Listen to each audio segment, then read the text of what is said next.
আজ আমরা চতুর্থ শ্রেণীর 43 পৃষ্ঠার লেখা অঙ্ক করব। এখানে 6 দাগে আছে তোমার কাছে 100টি 100 টাকার নোট রয়েছে। তোমার কাছে মোট কত টাকা রয়েছে? তাহলে 100টি 100 টাকার নোট রয়েছে। তাহলে একটি 100 টাকার নোট তাহলে কয় টাকা? একটি 100 টাকার নোট কয় টাকায়? একটি 100 টাকার নোট কয় টাকায়? একটি 100 টাকার নোট একটি 100 টাকার নোট সমান সমান 100 টাকা। একটি 100 টাকার নোট একটি 100 টাকার নোট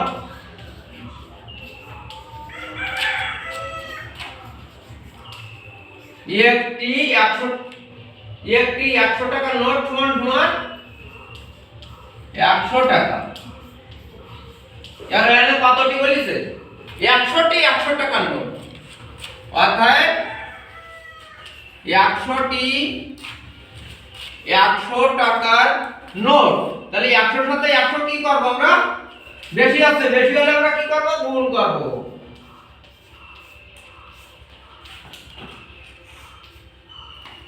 সিস্টেম আছে রাখ 100 গণিত 100 এককে 1 শূন্য কয়টা? 1 2 3 4 1 2 3 4 তাহলে কত হবে? 10000 টাকা। উত্তর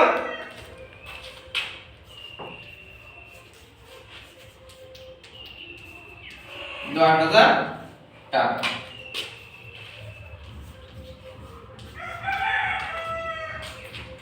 একটি 100 টাকার নোট সমান সমান 100 টাকা। তাহলে এখানে কয়টি 100 টাকার নোট? 100টি 100 টাকার নোট। তাহলে 100টি 100 টাকার নোট তাহলে বেশি আছে। তাহলে বেশি হলে আমরা কি করব? গুণ করব। তাহলে 100 সাথে 100 দ্বারা গুণ করলে আমাকে কয় হাজার হইছে? 10000 টাকা। উত্তর 10000 টাকা। চতুর্থ শ্রেণীর 43 পৃষ্ঠার 7 দাগের অঙ্ক করব। এখানে বলতেছে 37টি বক্সের প্রতিটিতে 500টি করে ক্রিকেট ম্যাচের টিকিট রয়েছে। বক্সগুলোতে মোট কতটি টিকিট রয়েছে? প্রতিটি মানে কি জানো? প্রতিটি মানে একটি। তাহলে একটি আমাদের কতটি বলেছে? কত পরে কি দিয়েছে? টি। তাহলে টি কথাটা প্রথমে হবে না শেষে হবে? শেষে হবে। তাহলে 500টি করে ক্রিকেট ম্যাচের টিকিট রয়েছে। তাহলে প্রতিটি মানে একটিতে একটি বক্সের টিকিট রয়েছে। একটি বক্সে টিকিট রয়েছে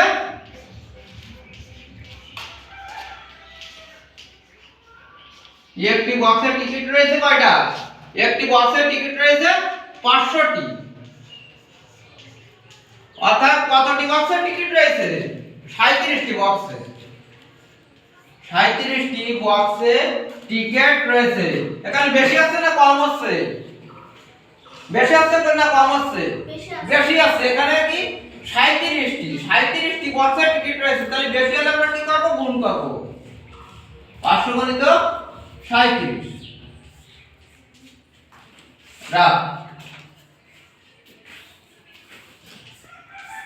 500 সাথে আমরা 37 দ্বারা গুণ করব। 700 700 5 7 35 নিচে আর্টিকেলে একটা শূন্য 300 300 3 5 15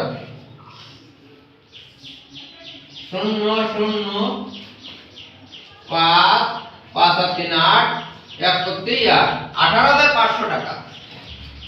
18500টি।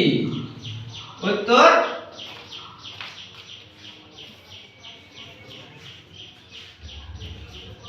18500টি। অঙ্ক করব আমরা। তোমার কাছে প্রতিটি 230 মিটার লম্বা 15টি রশি আছে। যদি তুমি 15টি রশি এক লাইনে রাখো তাহলে লম্বা কত মিটার হবে? কতর পরে যে কথাটা লেখা থাকে সেই কথাটা আমাদের শেষে হয়। তাহলে কতর পরে কি আছে? মিটার আছে। তাহলে মিটার কথাটা আমাকে কোন জায়গায় হবে? শেষে হবে। তাহলে বলেছে প্রতিটি অর্থ কি, প্রতিটি অর্থ একটি। তাহলে একটি রশি লম্বা কত মিটার? একটি রশি লম্বা 230 মিটার, প্রতিটি অর্থ একটি। তাহলে একটি রশি লম্বা 230 মিটার। কতটি রশির কথা বলেছে? 15টি। তাহলে বেশি হলে কি করব? বেশি হলে গুণ করব। কি করব? গুণ করব। তাহলে এখানে বলেছে 15টি রশি, তাহলে 15টি রশি লম্বা। তাহলে 230 এর সাথে 15 দ্বারা আমরা কি করব? গুণ করব। তাহলে আমরা রাফে গুণ করে আসি। 230 এর সাথে 15 দ্বারা আমরা গুণ করব। শূন্যের সাথে 5 এ গুণ করলে 5 শূন্য 0, 3 5 15, 15 5 হাতে লিয়া 5 দুগুণে 10 এরা 11। এই যে আর্টিকেলে একটা শূন্য বসাবো। 1 0 0, 3 অক্ষে 3, 2 অক্ষে 2। এবার আমরা যোগ করব। 0 করতে 0, 5 করতে 5, 3 আর 1 4, 2 আর 1 3। তাহলে 3450, 3450 মিটার। উত্তর 3450 মিটার। আমরা 10 দাগের অঙ্ক করব। যদি তুমি একটি মাটির ব্যাংকে প্রতি মাসে 165 টাকা জমাও, তবে 1 বছরে তুমি কত টাকা জমাতে পারবে? তাহলে 1 বছর মানে কি? 1 বছর অর্থ কি? 12 মাস। তাহলে প্রতি মাস, প্রতি মাস অর্থ কি? 1 মাস। তাহলে 1 মাসের কথা বলি স্যার, এই 1 বছরের কথা বলিস। তাহলে বছরের আমরা কি তৈরি করব? মাসে পরিণত করব। বছরের আমরা কি তৈরি করব?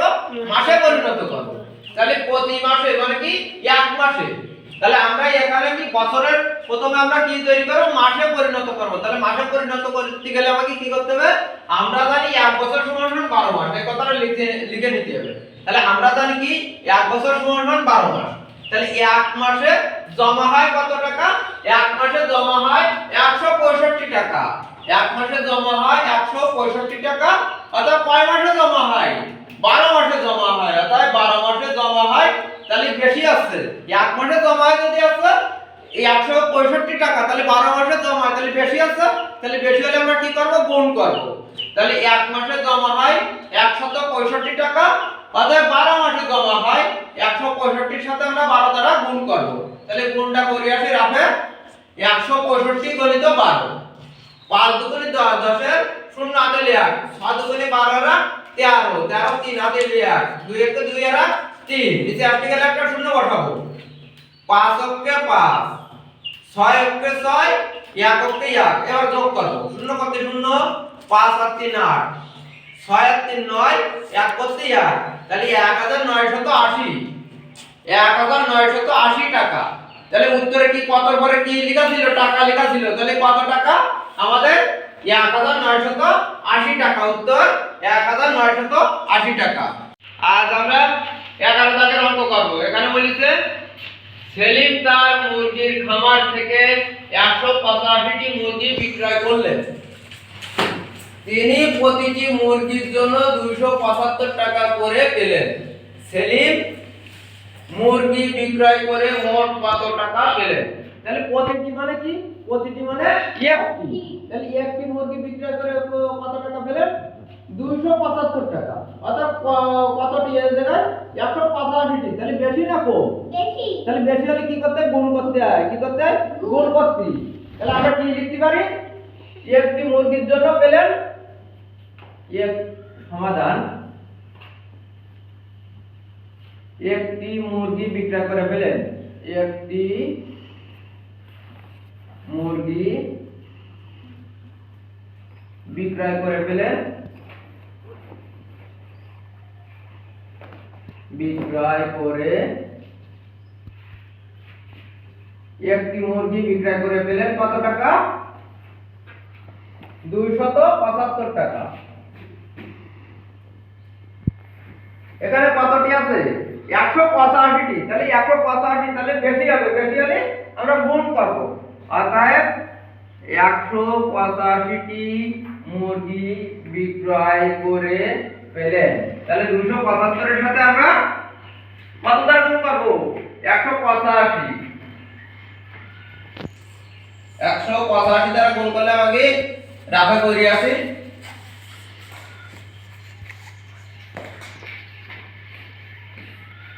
275 গণিত 185।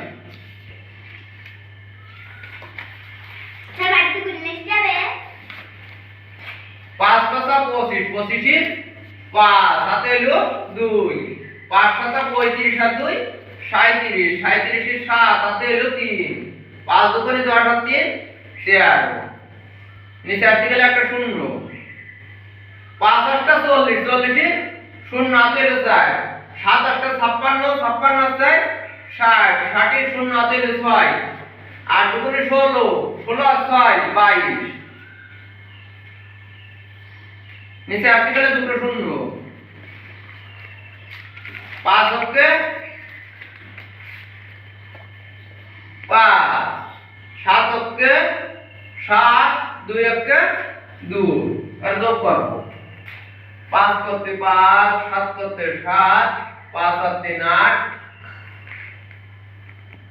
7 আর 2 9 আর 10, 10 এর শূন্য হাতে নিয়ে 1, 2 হাতে 4 আর 5, তাহলে 50,875, 50,875 টাকা। উত্তর 50,875 টাকা।